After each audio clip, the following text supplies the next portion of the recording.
খোয়াই সমাজ শিক্ষা ও সমাজ কল্যাণ দপ্তরের উদ্যোগে খোয়াই বিআরসি হলে নেশামুক্তি শপথকে কেন্দ্র করে এক দিবসীয় সেমিনারের আয়োজন করা হয়। এই কর্মসূচিতে অতিথি হিসেবে উপস্থিত ছিলেন খোয়াই জেলা পুলিশের অতিরিক্ত আধিকারিক জাস্টিন জোসেফ, খোয়াই সরকারি দ্বাদশ শ্রেণী বিদ্যালয়ের প্রধান শিক্ষক মনোজ দেববর্মা, খোয়াই দশরথ দেব মেমোরিয়াল কলেজের অধ্যাপক বাবুরাম স্বামী এবং সমাজ শিক্ষা ও সমাজ কল্যাণ দপ্তরের আধিকারিক সুজিত দাস সহ অন্যান্যরা।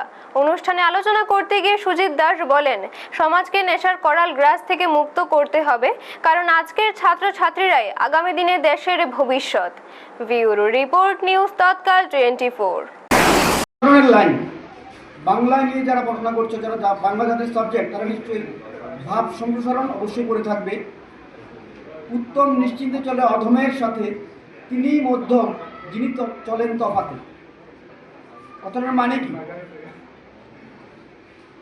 যে খুব ভালো ছেলে, ভালো মানুষ, সে সবার সঙ্গেই চলতে জানে, সবার সঙ্গেই সে সবাইকে নিয়ে সে চলে, কিন্তু তার বিচারধারা তার মধ্যেই নিহিত থাকে যে আমি সবাইকে নিয়ে চললেও আমার চিন্তাধারা, আমার বিবেককে আমি কখনো আমার বিবেকের কাছে হার মানব না, অন্যের কথায় আমি প্রলুব্ধ হব না। আরেকটা ঠিক কি, আমি শুধু ঠিক থাকলেই চলবে না, আমার পারিপার্শ্বিক পরিবেশ সেটাকেও আমার লক্ষ্য রাখতে হবে। আমি কতক্ষণ ঠিক থাকতে পারবো, অন্যকে ঠিক রাখার দায়িত্বটাও সমাজের একজন সামাজিক জীব হিসাবে আমাকে নিতে হবে।